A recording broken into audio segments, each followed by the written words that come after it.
Eliz is a motivational speaker. She talks about stress management, burnout management, and she's written a book called Stress Proof Your Life. I was wondering if you could tell me a little bit more about how you wrote this book and how you have it formatted and what people get out of reading this book. So one of the things that is interesting about the book is the cover.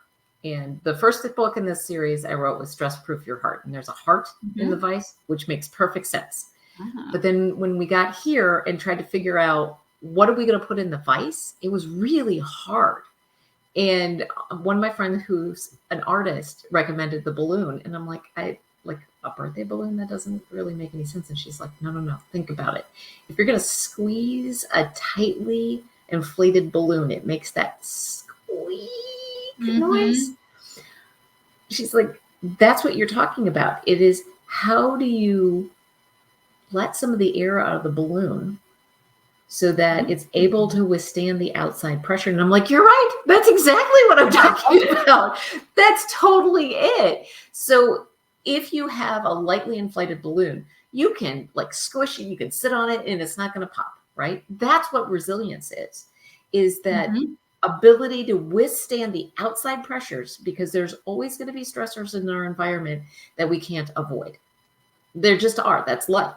So if we can make sure the internal pressure is soft enough so that we can withstand all of the external pressure, that's where we live, with a high quality of life, good health, and really enjoy ourselves and work well as well.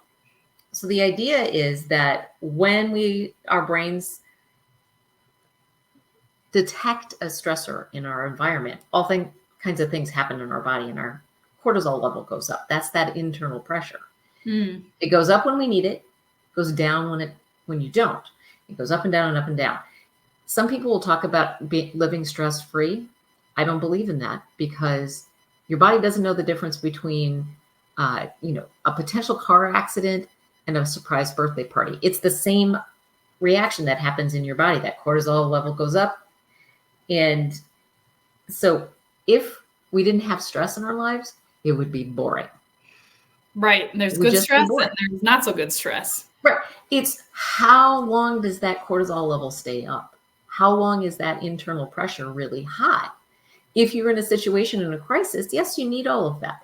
But once that crisis passes, it's supposed to come back down. But when we're in an environment of lots of stress all the time, and our stress reaction is firing all the time, that cortisol level stays up, doesn't come down. And that's when the problem occurs.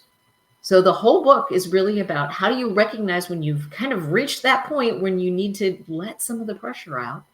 How do you do that? That's the whole book. I really love that. This is almost like a workbook style. So if you like to write in your books, or you can grab a journal and write on the side, but it's a very interactive book. So I really like that approach, and it really gets you thinking, and you can do, just a chapter a day. It's really great for professional development if you have that goal for yourself this year. So I would definitely recommend checking out this book. It's on Amazon. I can leave a link for you all so you can check it out. Yeah. Thank you. Thank you.